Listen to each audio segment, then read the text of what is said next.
Chapter 4 CSS Aquitaine. As the Aquitaine came around in her orbit, they prepared to meet it with the shuttle. The station had a tangential velocity in its orbit of 8,400 miles per hour, give or take, while the Aquitaine, orbiting as a free satellite in the other direction, had a tangential velocity of 6,200 miles per hour in the other direction. They would drop off the satellite and then accelerate up to the Aquitaine's velocity as it came up behind them. Even at 1 g of acceleration in the shuttle, it would take more than 10 minutes to make up the 14,400 mile per hour change of velocity. The shuttle was docked to the bottom of the station, the side away from Earth, and they had to make their way through the bewildering corridors to the correct docking port. There was a steep ramp deployed down to the side door of the shuttle. The little departure room they passed through was apparently the airlock. When they got into the shuttle, Lieutenant Commander Stewart waved her to a seat by a port-side window and then sat inboard of her. "This your first time in space, Miss Childers?" "Yes, ma'am." "Did you take the weightlessness meds in the elevator?" "Yes, ma'am." "How long ago?" It would have been maybe 10 hours ago by now. Stewart reached into her jacket and pulled out a small bottle of the pills. She took one out for Jan and one for herself. "Here you go. Until you know whether you need them for sure or not, on a shuttle you want to be safe, not sorry." "Thank you, ma'am. About a third of people can never get used to the weightlessness. Maybe you'll be lucky. Unlike me." They waited maybe 15 minutes before they undocked from the station. They launched from the station by the simple expedient of letting go. The station continued around the Earth on its tether, while the shuttle now went straight at its tangential velocity. What it looked like from inside the shuttle is they simply dropped from the bottom of the station. They were immediately in 0 g, in freefall. Grr. Jan grabbed at the chair arms, as if to stop her fall. "Sorry, I should have warned you, Miss Childers. To launch from the station, we just let go. It seems like we just fell, but in reality, we're now going straight, and the station is still going in circles." "Yes, ma'am, I knew that. But often the knowing and the experiencing aren't the same." Stewart laughed, her happy, bubbling laugh. The pilot reoriented the shuttle in the direction the Aquitaine was orbiting and initiated the drive. Jan could see Earth out her window, and the Quito station rapidly moving away from them. The apparent gravity in the shuttle quickly came back up to 1 g, this time toward the seatbacks, so it felt like they were seated facing up. They had been accelerating at this rate for 10 minutes or so when Jan saw the Aquitaine slowly coming up alongside, between the shuttle and Earth. A space-based warship looks nothing like a shuttle, or an airplane, or a seagoing ship, or a quadcopter. For one thing, there is no such thing as up in space. There is only where you've been and where you're going. So while a spaceship has a definite front and rear, the concepts of left, right, up, and down are right out the window. It was clear the Aquitaine had a bow and a stern and was roughly a long, irregular cylinder between them. She orbited the Earth what some might call sideways, because her long axis was oriented along a line toward the Earth, rather than in the direction she orbited. Jan wasn't sure which end was the bow and which the stern, but she knew the shuttle bays should be in the front, so she assumed the end toward her was the bows. The second thing is there is no air resistance in space, so there is no need to tuck everything in or cover over all the gangly bits with smooth slabs of sheet metal to reduce air resistance. The result was the Aquitaine appeared never to have been finished, like they got all the framing and hardware in place and never covered it over. From the bows back, first there were 2 rows of large storage containers that ran around the ship like belts, the first one of which, at least, was 2 deep. The containers were long frames of square cross-section, each with a cylinder enclosed. Next came the 3 guns, more properly the beam emitters, on their massive struts located equally around the ship, and between them 3 crew quarters, large cylinders sticking out at right angles to the ship's axis. Each of these cylinders was anchored in a massive yoke, so that they could rotate back against the ship underway. The central spine of the ship beyond those was a rat's nest of tubes, pipes, spheres, and boxes, as if all the access and cover panels had been removed from some splendidly complicated piece of machinery. Standing high out of all the plumbing were the radiators, 4 large black rectangular fins on the stern used to dissipate waste energy. The Aquitaine also slowly rotated, those big cylinders pinwheeling around. In the center of her bows, in the middle of the double belt of containers, the 2 shuttle bays did not rotate. The shuttle bays were not actually bays at all. They had no doors or walls or anything. They were just a single rack that stuck out on the front face of the ship. Jan could see a shuttle on one side of the rack, its roof latched to the rack. The other side of the rack was empty and was lit by spotlights. Wow. Beautiful, isn't she? Yes, ma'am. Beauty, Jen thought, was definitely in the eye of the beholder. As the Aquitaine came up alongside, the pilot played around with the throttles and thrusters until he had achieved a completely stationary position with respect to the Aquitaine. They were both in free fall in the identical orbit around Earth now, and Jan was back in 0G. The shuttle bay rack on the Aquitaine slowly rotated to match the orientation of the shuttle as they watched, which put the open side of the rack on bottom from Jan's point of view, with the other shuttle upside down on the other side. Then the shuttle pilot docked by the simple expedient of using side thrusters to slowly push the shuttle into the open bay. He was in no hurry, and it took several minutes to get the shuttle in place and latched under the rack with several loud clanks. Jan felt a shudder run through the shuttle. Then she felt a push toward the back of her seat. Looking out the window, she saw the front of the ship sliding past as it rotated, but it looked like it was slowing down. She looked across the shuttle and out the windows on the other side, and saw the stars starting to rotate. The stars rotated faster past those windows, and the side of the ship moved slower past her window until the ship's side stopped entirely. The shuttle bay was now rotating with the ship. A tube extended the few feet from the bow wall of the Aquitaine to the shuttle door and latched onto it, sealing the connection. The feeling of motion had stopped, and she felt a slight apparent gravity toward the deck. They let the other crew members who had made the trip across get off first, while Stewart and Lopez waited with Jan. They floated as much as walked in the low gravity to the shuttle door and disappeared down the boarding tube. Okay, Miss Childers, we're going to go now. We've let everyone else go, so we're in no hurry. You haven't had any shipboard training, so I'm going to sort of tow you along. Ensign Lopez will bring your duffel behind and round you up if you get away from me. Okay? Yes, ma'am. Stewart produced a string out of her pocket, no more than 6 feet long, with a loop at both ends. She held one end out to Jan. Hold this in your hand. It'll be easier to round you up if you go flying away. The trick is to shuffle your feet so you don't create a vertical push. All right? Yes, ma'am. I think I can do that. Okay, here we go. Stewart made her way to the doorway with Jan following. Only once did she float up off the deck, and Stewart hooked a toe under a seat support frame and reeled her back in. They passed through the shuttle doorway and into the boarding tube and emerged into a little room with a stairwell. As you go down these stairs, the gravity will increase. The trick is not to fall, because you will accelerate faster as you fall. There are handholds on the sides. Use them as you go down so you can catch yourself.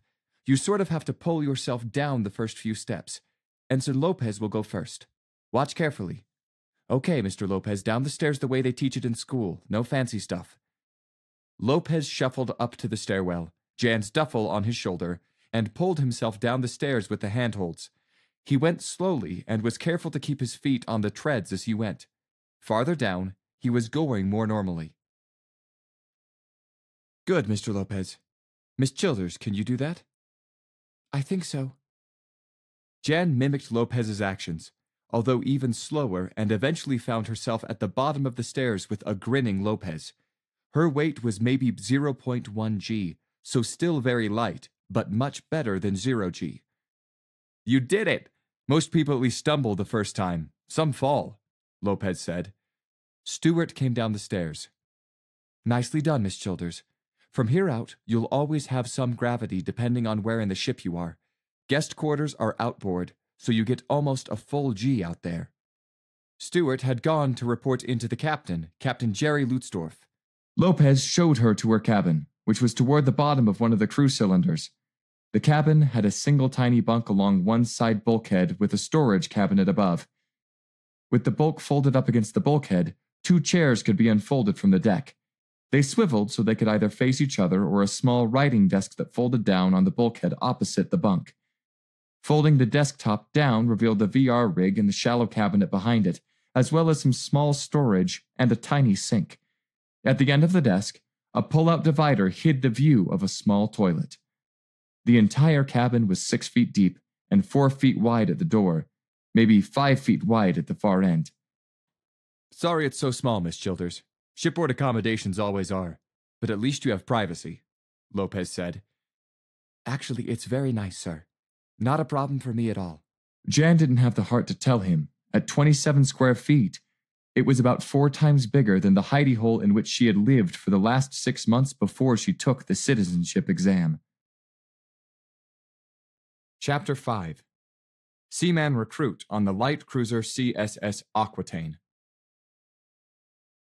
The cylinder Jan was in was the command cylinder. It contained the bridge, captain's ready room, navigation, plotting and planning, combat information center, communication section, quarters for all the officers aboard, the officers' mess, and the guest quarters. The other 2 cylinders were for enlisted spacers. One was primarily for ship and crew support, and included life support systems, ship's galley, sick bay, the armory and suit lockers, and crew quarters for all the various personnel required. The last cylinder was for combat and propulsion, and included the control rooms for the drive and the beam emitters, power management, machine shop, and crew quarters for all the personnel required for those. When going from one cylinder to another, there was necessarily a lot of ladders involved when the ship was in orbit, because you had to go all the way up, cross around to the cylinder you wanted, and then go back down. Underway, with the drive generating apparent gravity toward the rear of the ship, the cylinders folded back to maintain the down direction in the crew spaces. Part of the mess of tubing behind the beam emitters were cross-cylinder hallways that would connect the cylinders at multiple locations along their length. Jan had been encouraged to wander around the command cylinder as the ship was being prepared for departure. At an inch under 5 feet tall, she was definitely the shortest person on board, or the shortest person she saw anyway. People looked at her curiously, but not in an unfriendly way. Everyone had apparently been told about or heard through the grapevine about the new recruit being transferred to Jablanka, so she was not expected to provide military courtesies. That was good, because here in officer country, she would spend all day saluting and never get anywhere. Just stay in officer's country for now, Miss Childers, Lopez had said. Underway, we can have one of the chiefs show you around the other 2 cylinders. Those 2 together are called below decks for historical reasons, while the command cylinder is called topside. That was fine with Jan. The cylinders were huge. She remembered a CSF light cruiser's normal complement was 800 officers and crew. She couldn't even imagine a battleship with 3 times the crew complement. The captain had invited Jan to meet with him in his ready room. He would be the highest-ranking CSF officer she had met. As she waited for him, Jan was petrified she might say or do something wrong. Captain Jerry Lutzdorf entered, along with Lieutenant Commander Bo Stewart and a young lieutenant. Captain, Lieutenant, Recruit Childers. Miss Childers, Captain Lutzdorf, and his aide, Lieutenant Sanders van der Linden, Stewart said. Jan sprang out of her seat to attention, and cleared the deck by about 18 inches in the 0.4 G at this level in the command cylinder. At ease, Miss Childers, at ease, Lutzdorf said through his chuckle. Yes, sir. Have a seat. They all took their seats around one end of the conference table. The XO tells me you're bound for OCS. Yes, sir. You have a college degree, then? Yes, sir. MS in mathematics, from Harvard's online program, sir. Impressive. And you're 14 and passed the citizenship exam? Yes, sir. Last month. On my birthday, sir. Well, couldn't wait to get out, eh? No, sir. Lutzdorf recognized the black clouds around the emphasis Jan put on that answer. Miss Childers, I want you to promise me something. If there is any hazing, any harassment, any treatment of you as anything but a respected officer candidate in the CSF, you will let us know. Yes, sir. I promise, sir. Good. He nodded towards Stewart. You just let the XO know. We're not going to put up with anything like that on my ship. That's good to hear, sir. And no less than you deserve. Sometimes we don't give young people enough credit. Some of them, anyway. Okay, That's out of the way, Miss Childers. I would like to invite you to observe our departure from Earth on the bridge. Would that suit you? Yes, sir. Very much. See you on the bridge at 1400 hours then. That would be about 3 hours from now. Understood, sir. Jan had lunch in the officer's mess, then had to go back to her room to retrieve the weightlessness pills dispensed to her by the ship's doctor when he came calling. She decided to dedicate a pocket to keeping them on her person. She took a pill and headed up cylinder for the bridge. First above her level was lowest ranking officer's quarters, then higher ranking as you went up. The captain's quarters, first and second officer's quarters, and an extra quarters for a visiting high-ranking officer were next. The ready room and the bridge were on the next level, then communications, planning and plotting, and navigation on the top deck. Up from there, and you ended up in the ring corridor that ran around the ship and joined the cylinders. Jan presented herself at the bridge doorway 15 minutes early. Vander Linden showed her to an observer's seat and made sure she strapped herself in. Everyone else on the bridge was strapped in, she noticed. The captain sat in the center of the buzz of activity, watching over the individual bridge staffers at their consoles. At the front of the room, the display was on the forward camera, which showed the stars slowly rotating about the center of the screen. There was a lot of checklist activity going on. Voices were muted and professional. Soon, the real action started. "Sir, all departments report ready to depart," Stewart said. "Set maneuvering warning," Lutzdorf said. "Maneuvering warning set, sir." A low-G warning light on the bulkhead lit, and the alarm system rang 3 bells loudly. 4 bells would have been hyper-transition, 5 bells would have been general quarters. "Bring ship rotation to a halt." "Bringing rotation to a halt, sir." Jan felt the ship shudder as thrusters acted to slow the rotation of the ship. She noticed a slight shove to one side in her chair and saw the rotation of the stars in the display slow down and ultimately stop. As they did, the gravity slowly went away until she was in 0G again. "Rotation stopped, sir." "Stow cylinders." "Stowing cylinders, sir." The deck and her chair jerked and then moved such that she was a little pushed back into her chair, then weightlessness again, then briefly pushed forward in her chair. There was a distant sound of mechanical clanking. "Cylinders stowed and latched, sir." "Connect and seal cross corridors." More distant mechanical sounds. "Cross corridors connected and sealed, sir. Cross corridors pressurized. Pressure check passed." "Release cross corridor locks." "Cross corridor locks released, sir." "Configure drive for normal space." "Configuring drive for normal space, sir." Jan watched some sort of indicator on a nearby display come up from low red level through orange and yellow into green. "Drive configured. Drive levels nominal, sir." "Thrust at 10%, Helm. Bring us up slowly, Mr. Kwasniewski." "Yes, sir. Thrust slowly to 10%. Jan felt her weight start to increase as the thrust was increased. She thought she was at about 10 or 20% G when Kwasniewski reported. "Thrust at 10%, sir." Rear view on screen. The camera view on the screen switched to a view of Earth, starting to recede behind them. "Navigation. Go ahead, Mr. Takahashi." "Bring us to 235-030 on the planet," Takahashi said. "Coming up to 235-030 on the planet," Kwasniewski said. The image of the Earth slid off to the lower left of the screen as the ship made its turn down and clockwise in the ecliptic. "Steady on 235-030, Kwasniewski said. "Ahead, cruising speed. Gently, Mr. Kwasniewski." "Yes, sir. Gradually increasing thrust to 60%. Jan felt the apparent gravity increase gradually to 1G. She watched the Earth moving back toward the center of the screen as it receded in the display. "Cruising speed at 60%, sir. Internal gravity steady at 1 gravity." "Excellent, Mr. Kwasniewski. Stand down for maneuvering." "Standing down for maneuvering, sir," Stewart said. The low-G warning light on the bulkhead shut off, and a soft ding-ding sounded from the alarm system. Stewart unstrapped herself and moved about, checking displays and chatting with individual bridge crew members. She walked back to the captain to report. At one point, she and the captain both looked over at Jan, staring at the display screen with the Earth falling farther and farther behind them, the tears running down her face ignored. "Homesickness already?" Lutzdorf said in an aside to Stewart. "No, sir. Joy. Pure joy." Senior Chief Petty Officer Maximilian Voipers was holding forth in the chief's mess. His given name was Maximilian, but no one ever called Max Viper anything other than Senior Chief, except here in the chief's mess, known as the Goat Locker, where the other chiefs called him Max. He was one of 9 senior chiefs on the Aquitaine, had more stripes than the other 8, and was the leader of the Goat Locker.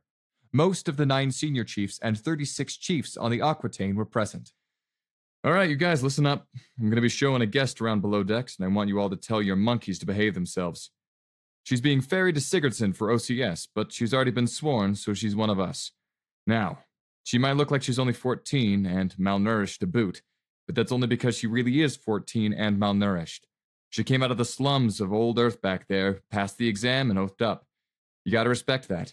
And she's already taken plenty of lumps in that shithole. More than any of us. It's amazing she survived. She don't need no more of that. Something else you gotta know. Exo told me she creamed the exam, blew the brain test out of space, and went on to teach the computer how to do mathematics. She's contracted for OCS, TAC 1 and TAC 2, a PhD in math, and God knows what else. Oh, and she asked for UCS too, so she's got spunk. So you get the word out. Anybody gives her any grief, he's gonna get a visit from me. But that'll be the least of his worries, because if she goes the way the Exo thinks she's gonna go, 10, 15 years down the road, she could be his ship's captain. And if you don't think women got long memories, ask your wife about the time you got drunk at her sister's wedding. Voipers looked over to the table where the 4 female senior chiefs on the Aquitaine always sat, and addressed one in particular. Ain't that right, Peg? You bet your ass, Max, Senior Chief Petty Officer Margaret Cho said. It was much easier to get around on ship now the crew quarters cylinders were rotated flush to the ship, and the cross corridors connected. You could walk completely around decks 2, 4, 6, and 8, where the cross corridors were. As for the odd-numbered decks, going from deck 1 in one cylinder to deck 1 in another, for example, was only 1 flight up, over, and 1 flight down. Jan could see the logic in the layout of the ship now, as officers were available to the departments they oversaw, and various departments were now closely connected to related departments in the other cylinders. The layout of the Aquitaine was clearly more designed to be underway than in orbit. Jan was given a tour of below decks by Senior Chief Voipers, the senior non-com in the Aquitaine. It felt a little weird for the big, gruff senior chief to address her as ma'am and Miss Childers all the time, but he set the tone for every other rating on board the Aquitaine. Not even through OCS yet, Jan was being treated like an officer by her shipmates, even below decks. It went a long way toward making her feel welcome in the CSF. After 40 hours of acceleration, the Aquitaine crossed the system periphery. Jan was back on the bridge for the transition to hyperspace. Everyone was in their positions as before, but the level of tension was higher. "Sir, all departments report ready to transition," Stewart said. "Set maneuvering warning," Lutzdorf said. "Maneuvering warning set, sir." The low G warning light on the bulkhead lit, and the alarm system rang 3 bells loudly. "Set hyperspace warning." "Hyperspace warning set, sir." A hyperspace warning light on the bulkhead lit, and the alarm system rang 4 bells loudly. "Reduce normal space thrust to 0, Mr. Kwasniewski." "Reducing space thrust to 0, sir." Jan felt her apparent weight decreasing, until she was weightless again. She had been warned. She had taken her pill. "Normal space thrust at 0, sir." "Flip ship, Mr. Kwasniewski." "Flipping ship, sir." The star field slid vertically across the display as the ship flipped end for end. "Flip complete, sir." "Engineering. Reconfigure drive for transition." "Reconfiguring, sir." That was Lieutenant Commander May, the engineering officer whom Jan had met yesterday. "Drive reconfigured for transition, sir." "Confirm close and seal of all airtight hatches and doors." "Airtight hatches and doors confirmed, all closed and sealed, sir." "Execute hyperspace transition sequence, Mr. Kwasniewski." "Call him out." "Executing hyperspace transition sequence, sir." "Powering up hyperspace field generator." "Hyperspace field generator nominal, sir." "Projecting hyperspace field." "Hyperspace field bubble forming." "Hyperspace field bubble stable." "Activating forward thrusters at 10%. "Entering hyperspace field bubble." Jan felt a slight tingle run along her nerves. Maybe it was her imagination. The view of Earth on the display blanked out. It was just, well, blank. The Aquitaine had left normal space. Aquitaine completely enclosed in the bubble, ramping up power to the field generator. Hyperspace field bubble expansion within nominal values. Hyperspace field bubble attenuating and merging to hyperspace. Shutting down hyperspace field generator. Jan felt for an instant like her stomach tried to do a somersault. Then it was gone. Hyperspace merge complete. Hyperspace transition sequence complete, sir. Nicely done, Mr. Kwasniewski. Reconfigure display to forward view hyperspace representation. The display came alive again, but it was an animation now, generated by the computer based on their hyperspace navigation. Display reconfigured, sir, Stewart said. Flip ship, Mr. Kwasniewski. Flipping ship, sir. The animation slid vertically across the display as the ship flipped end for end. Flip complete, sir. Configure drive for hyperspace. Configuring drive for hyperspace, sir. Drive configured. Drive levels nominal, sir. Thrust to 10%.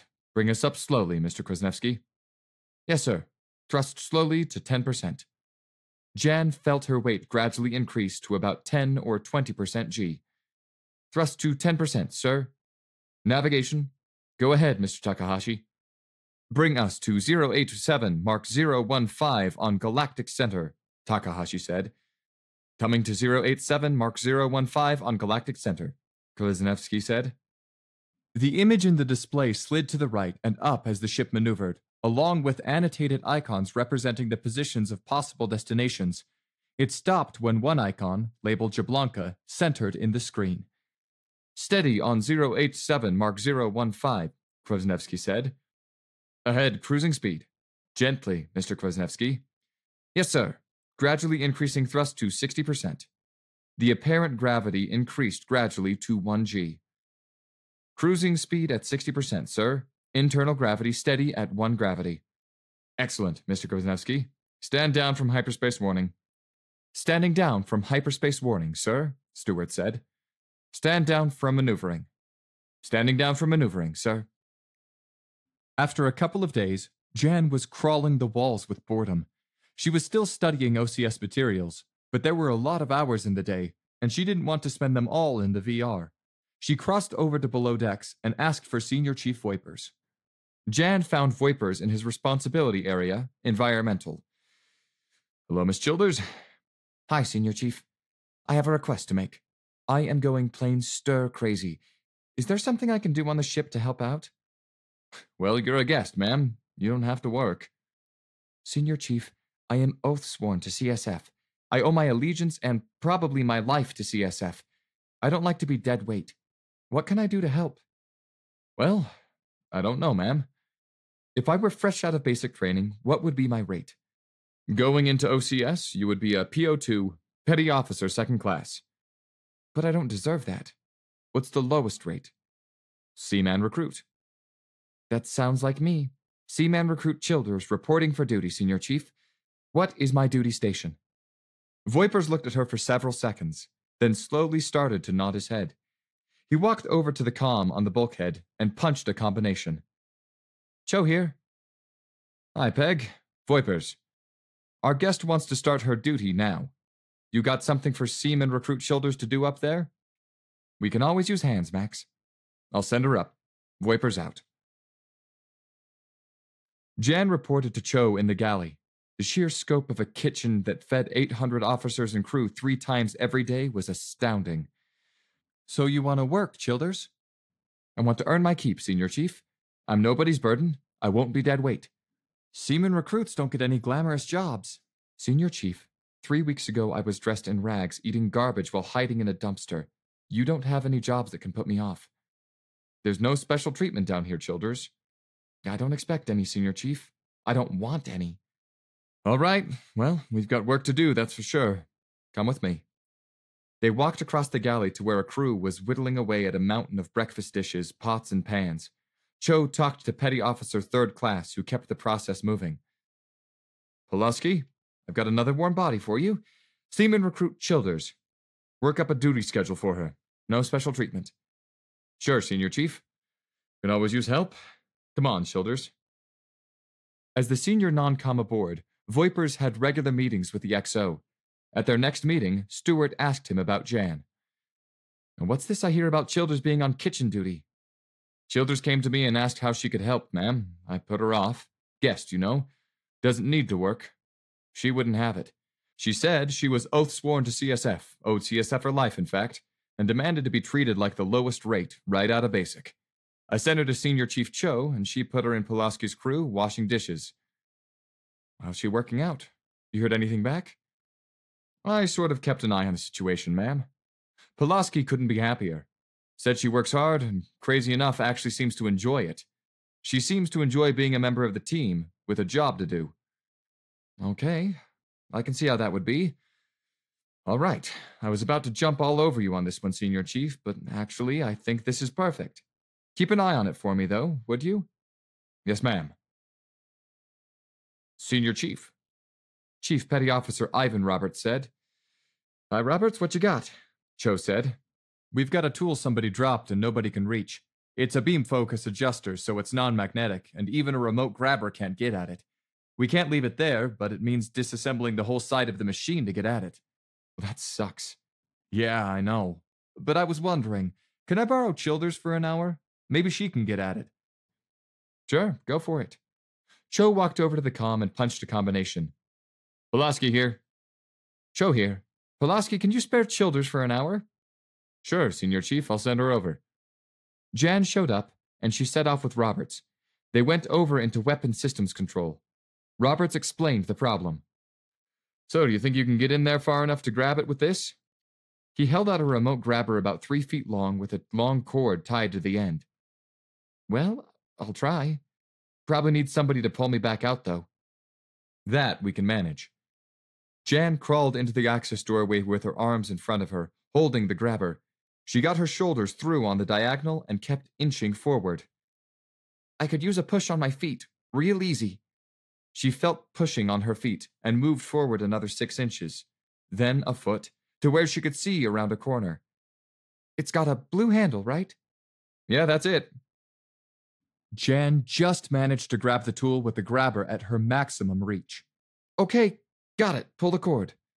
As someone pulled the cord behind her, she let the grabber slide through her hand until the tool was within reach.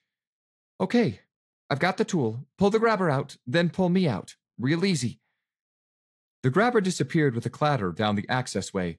Then she felt 2 strong hands grab her by the ankles. Terror welled up within her, which she suppressed with difficulty. This wasn't Earth. This wasn't a rape gang. This was the CSF. This was the Aquitaine. This was her team. This was her home. Those hands pulled her slowly back as she wiggled and squirmed around obstructions until she was finally back out on the deck. She handed the tool to Roberts. "Well, that was fun." "Thanks, Childers. We were going to have to dig our way in to get it. We couldn't leave it banging around in there in 0G. It's non-magnetic, but it's electrically conductive. That would have been bad." "No problem, Chief." "All I gotta do now is not let Seaman Dropsky have it again. All right, Childers, dismissed. And thank Senior Chief Cho and Petty Officer Pulaski for me." After 2 weeks in hyperspace, the Aquitaine flipped for deceleration. Jan wasn't on the bridge for this one, though. She was down in the galley preparing for maneuvering. Everything had to be tied down or secured in some way to keep it from flying about in 0G. They were all secure when the maneuvering warning sounded. For several minutes, they were weightless as the Aquitaine flipped over. Everybody in the galley kept an eye out for anything that hadn't been secured, that got loose during 0G. They were properly secured, however, and nothing went flying about. The ship's drive thrust resumed, and gravity returned. Down was, once again, down. "Go ahead, Chada. It's your idea," Chief Petty Officer Sally Matsushita said. "Yes, Chief. Well, Senior Chief, we were going to do a stores run, and you know how hard it is to clip the farther crates up in the stores containers, and, well," Seaman First Brendan Chada said. "Go ahead, Chada, spit it out," Senior Chief Petty Officer Margaret Cho said. "Well, we wondered if we could have Seaman recruit Childers for this, Senior Chief. She could get up there and clip him for us. You know, if Chief Pulaski could spare her today." "Huh, Childers sure is popular. Maybe we've been wrong all these years. Recruiting you big hairy types. Cho walked over to the comm and punched in a combination. Pulaski here. Pulaski, Cho here. Can you spare Childers today? Sure, Senior Chief. We'll miss her, but if you got something else she needs to do, we'll get by. Thanks, Pulaski. Send her over, please. Jan found herself in a work crew of half a dozen spacers under Chief Matsushita, heading up into the hallway that ran around the ship inboard from the crew cylinders. They went over to a hatch in the overhead and climbed toward the bows. Jan thought they must be inside the second ring of containers that girded the ship when they came out into a compartment that had a corridor heading outboards to an airtight door. Okay, Childers, this is what we call stores. All the food and other supplies we bring along are in containers latched to the ship. That ring of containers can rotate to whichever one we want. We're going after food stores, and we're going to lower them into this hatch right here, down into the galley, Matsushita said. That's why the galley is on the top deck of the cylinder. Yep, got it in one. Uses more bulk stores than anybody except the engines, and that's all piped from the front rows of the containers. What we could use help with here is clipping the crates. They all have pull hooks on them, and we have a tool to clip them, but it's a pain in the butt. We thought you might be able to fit in there to clip them. Well, I'll give it a try, Chief. They opened the far door on the corridor, and Jan was looking into one of the containers. There was a large number of crates on a shelf just above deck level. Above the crates were more shelves, empty, that had been pushed into the dead end of the container above. We need to clear out 2 whole shelves to replenish stores. So we need to snag these crates one at a time, pull them to the side onto the dolly, run that over to the winch above that hatch, and lower them to the galley. All I need you to do is clip our rope onto each crate in turn so we can pull it out. Got it, Chief. We taking them all? Yep, all this shelf and all the next. A crewman came up with a dolly and pushed it up next to the shelf. He clipped the first crate to the come-along on the dolly and winched it out onto the dolly. He and another crewman manhandled the dolly over to the galley hatch and hooked up the overhead winch. Meanwhile, another crewman came up with a second dolly. All right, Childers, in you go. Clip the next crate, and then get on top of the other crates to clear the space for pulling that one out. The issue was there was less than a foot of room between the top of the crates and the empty shelves above, which was no problem for Jan, of course, but none of the other seamen could have fit in there, which would have meant climb in, clip a crate, climb back out, for every crate on the shelf.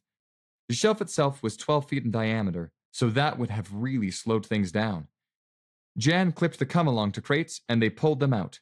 The next dolly, they would toss the come-along line into the shelf, Jan would clip the next crate, and then climb out of the way into the narrow gap. It wasn't claustrophobic to her.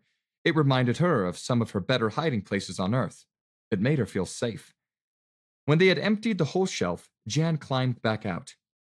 Okay, now watch this, Childers. Matsushita went to an air valve on the bulkhead and opened it.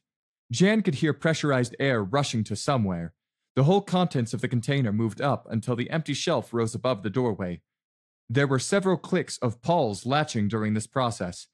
Matsushita turned the valve the other way, and the contents of the container settled back down. The empty shelf had latched into the upper dead end of the container with the other empties, and the loaded shelf below it had settled onto pawls that left it the right height above the deck. Okay, now we do it again. In you go, Childers. They emptied out the second shelf in the same way.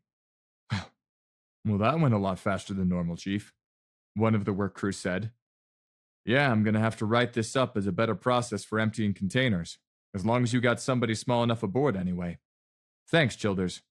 That worked out great. No problem, Chief. Glad to help. At their next meeting, Stewart asked Voipers about Jan. Voipers laughed. Well, they love her below decks, ma'am.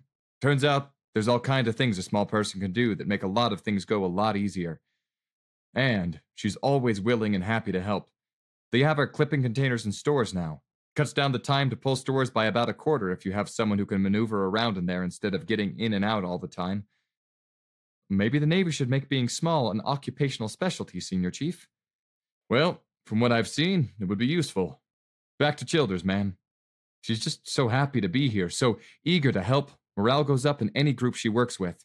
When she goes ashore in Sigurdsson, there's going to be a lot of people miss her. Stewart pulled Jan out of the galley to observe the exit from hyperspace on the bridge. The first shift bridge crew was all in place. Sir, all departments report ready to transition, Stewart said. Set maneuvering warning, Lutzdorf said. Maneuvering warning set, sir. The low-G warning light on the bulkhead lit, and the alarm system rang 3 bells loudly. Set hyperspace warning. Hyperspace warning set, sir. The hyperspace warning light on the bulkhead lit, and the alarm system rang 4 bells loudly. Reduced hyperspace thrust to 0, Mr. Krasnevsky. Reducing hyperspace thrust to 0, sir. Jan felt her apparent weight decrease until she was weightless.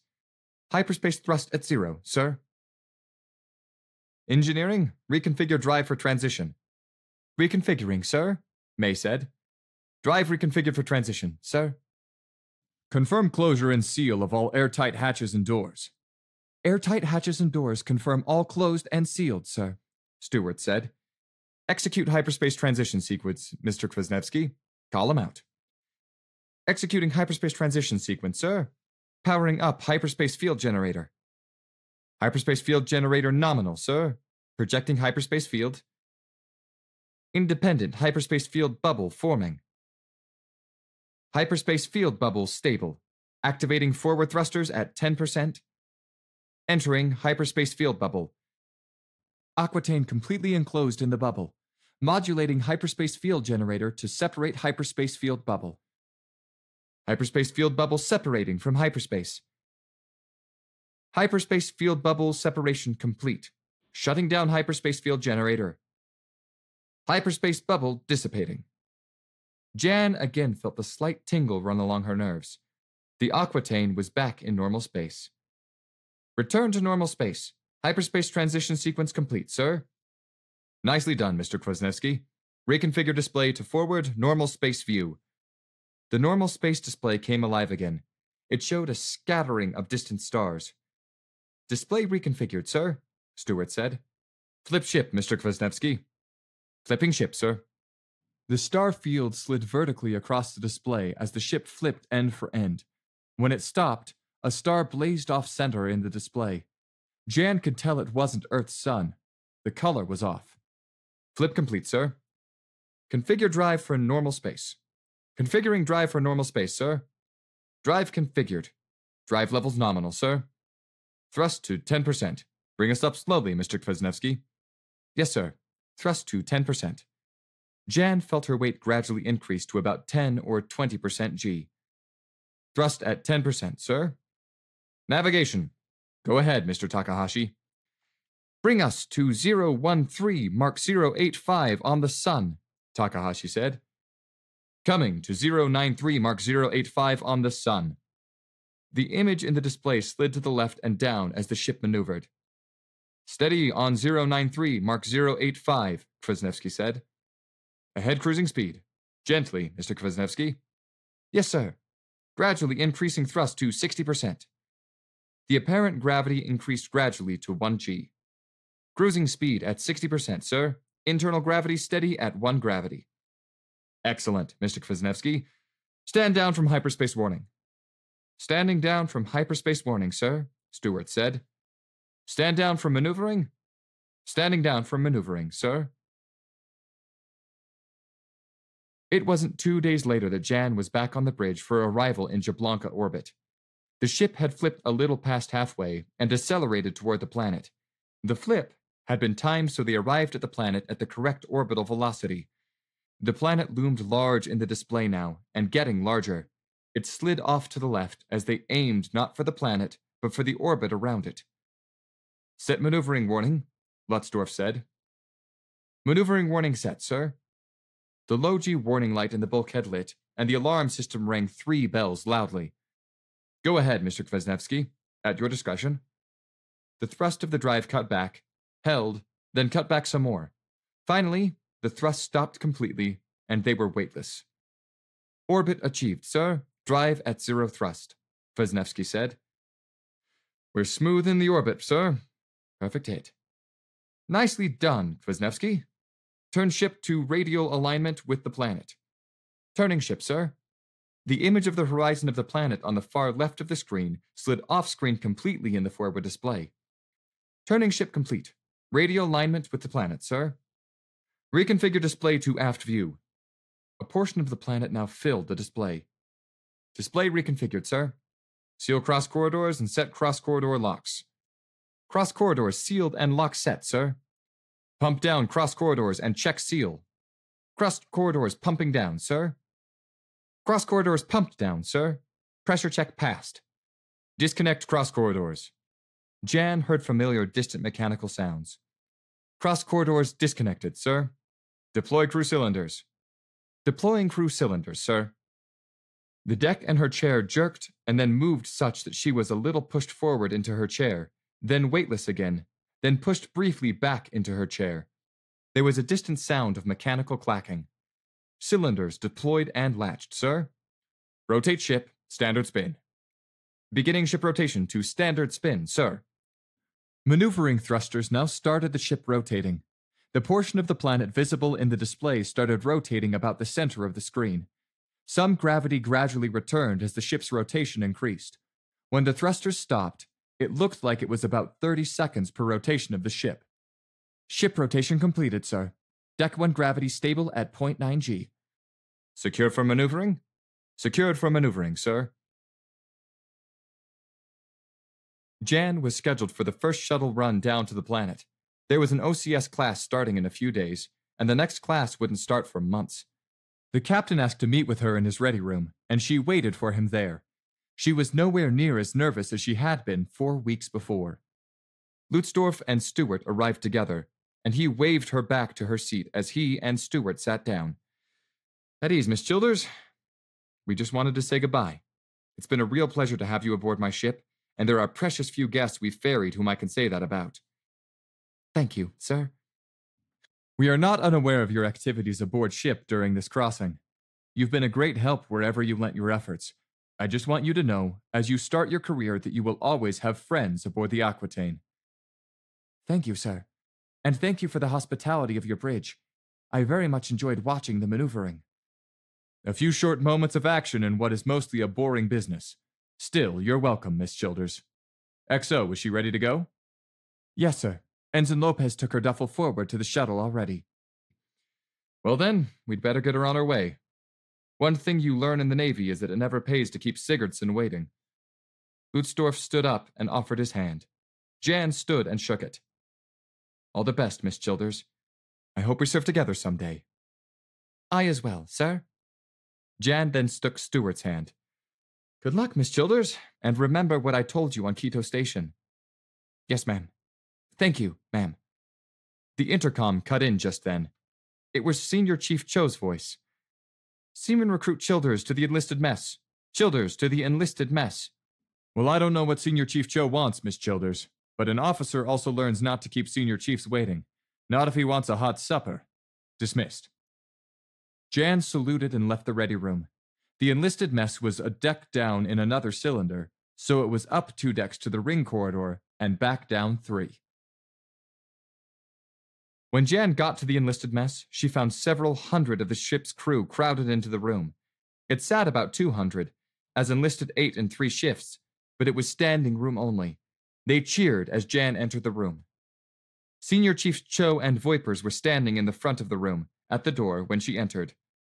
There she is! Voipers' voice boomed out across the room, which immediately went silent. Guest of honor has arrived.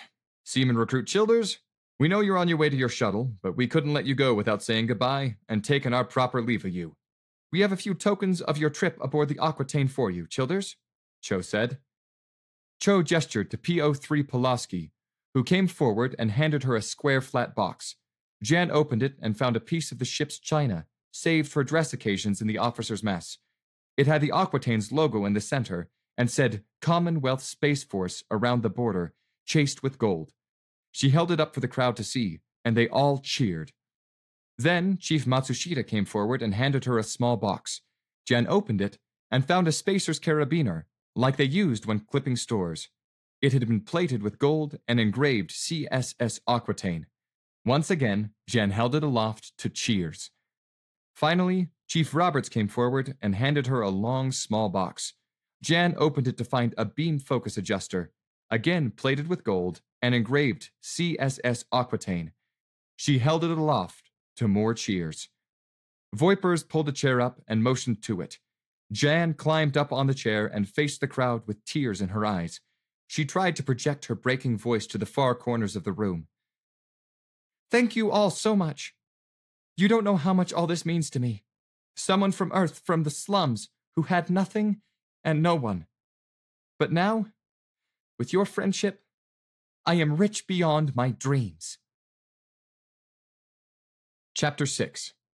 Officer Candidate School.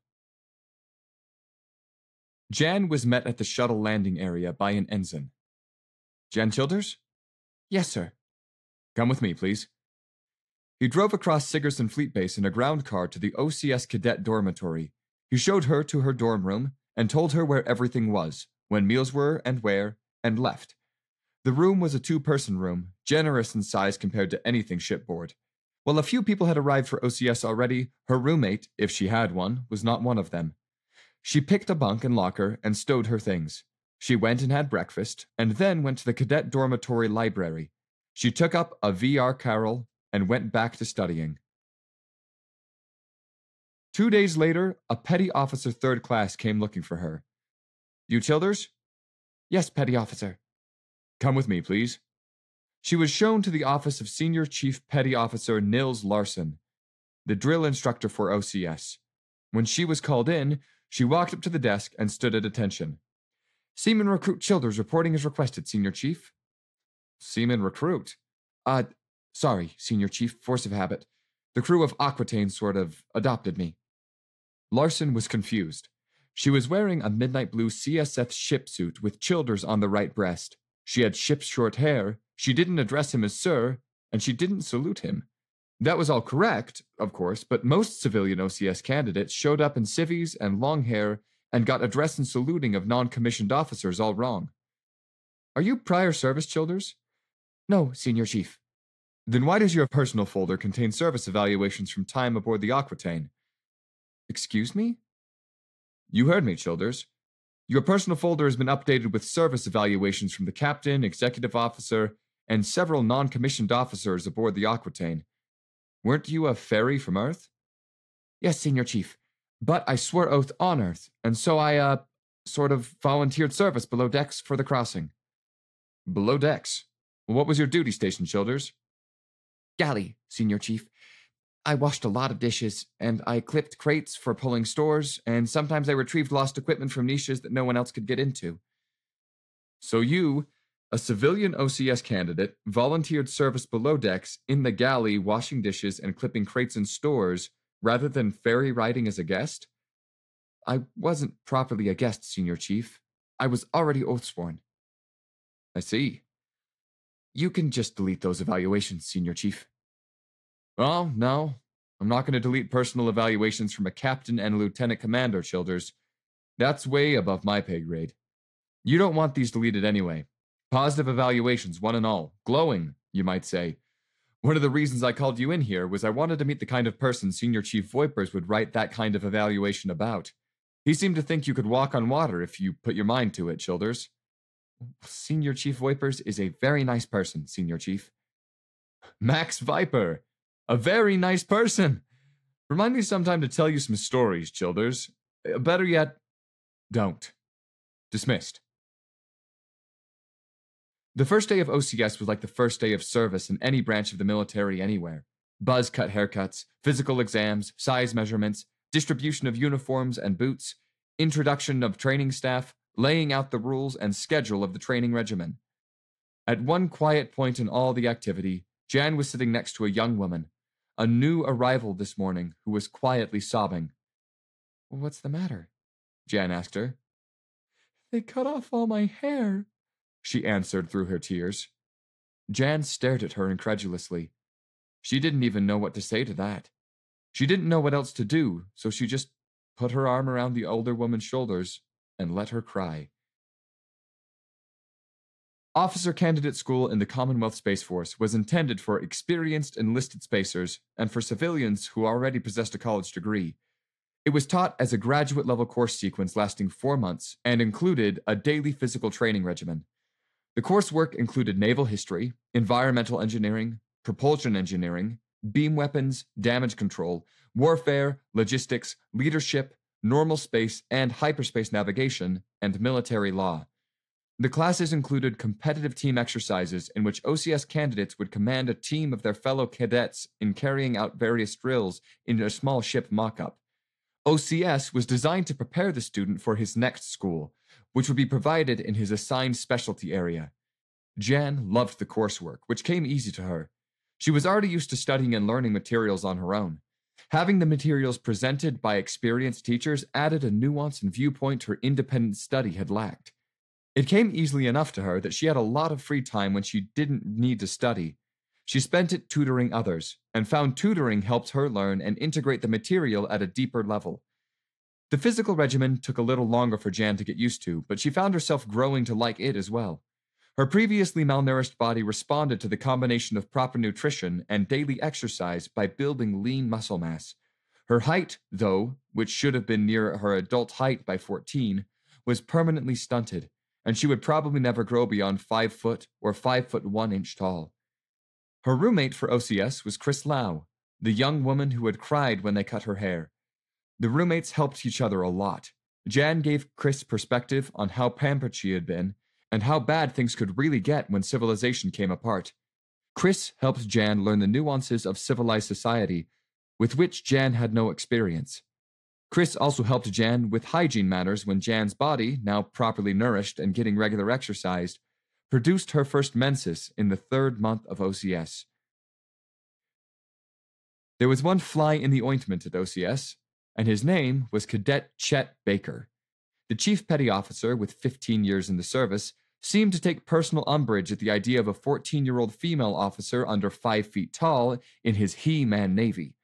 Jan caught occasional murmured imprecations from him whenever they were together and the instructor couldn't hear. Little shit seemed to be his favorite. Then the pranks started. Itching powder in her underwear, her socks tied in knots, with glue in the knots, the shampoo in her shampoo bottle replaced with glue.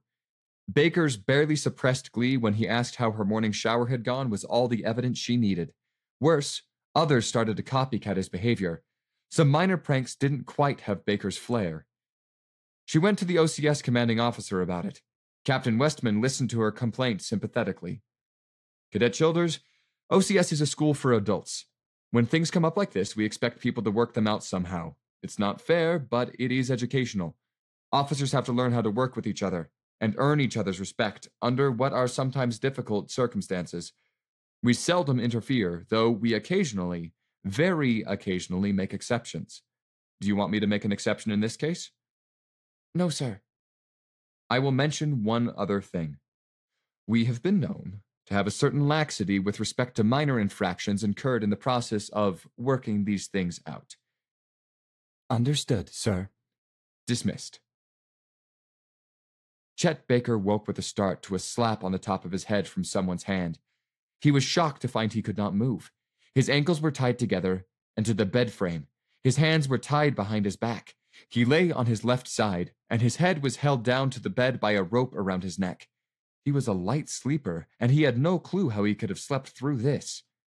He opened his eyes to see the business edge of the fort of a ceremonial dress sword across the bridge of his nose, an inch in front of his eyes. It had been plunged down through the pillow and the mattress. Past it, he could see his roommate sleeping soundly, though his breathing sounded different than normal. He sounded as if he had been drugged. That was how he'd slept through being tied up. He had been drugged, but who? The voice that cut off his thoughts was low, but not a whisper. It was Cadet Childers' voice, but the ice in it made his blood run cold, and the hair on the back of his neck stand up. She was so close behind him that he could feel her breath on his ear. I could have killed you and made it look like an accident, but I don't want to waste Navy resources. I was 9 years old the first time I killed somebody who wouldn't leave me alone. He was not the last. Superior force is good. Superior size is good. But sneaky is best. And I am the sneakiest little shit you have ever known. Baker felt a piece of rope pressed into his hand. This is the release line. Count to 30 before you pull it. He saw the dim light from the corridor nightlights play across the far wall and disappear as the door opened and closed, but he never heard a sound as she left. He counted to 30 twice, to be sure. The next morning at inspection, Baker presented the sword to the drill instructor. He had found the sheath on the floor alongside the bed once he had released himself. "Cadet Baker, where did you find this sword?"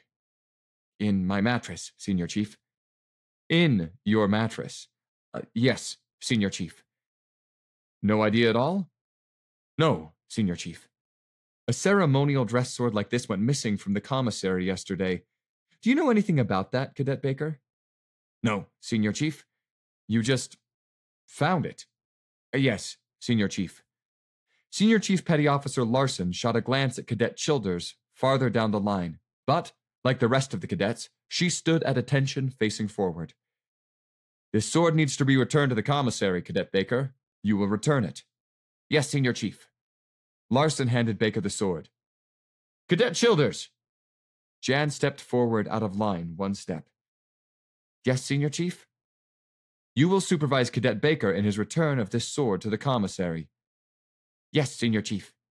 With a single step, Jan turned 180 degrees to face the Cadet Corps. "Cadet Baker!" "Yes, ma'am." "Follow me." Jan turned and walked out of the barracks with Baker following, carrying the sword. They walked across the base to the commissary without comment. When they entered the commissary, the chief petty officer behind the counter looked up. When he saw the sword, his eyebrows shot up. "There it is. Where did you find it?" "It was found in the OCS cadet dormitory, Chief," Jan said. "Huh. It was the darndest thing. In the surveillance video files, it's there, and then it isn't there, just like that." "It's amazing how poor the access controls on surveillance video files can be, Chief." As they walked back across the base to OCS, Baker broke the silence. "Permission to speak, ma'am?" "Go ahead, Cadet Baker." "I was just thinking, ma'am. I have been in the Navy 15 years, and I never thought OCS was a big deal. But I'm surprised just how much one can learn in OCS." "Is this a sudden realization, Cadet Baker, or did it come upon you gradually?" "Very sudden, ma'am. You might say it sneaked up on me." Jan wasn't sure how the story got around, but there were no more pranks, no more muttered imprecations from Baker or from anybody else. People now asked for her on their teams and exercises. When Baker commanded a team on exercise, requested her for his team, and made her second in command, Jan considered it a personal victory. That their team won the exercise was just icing on the cake.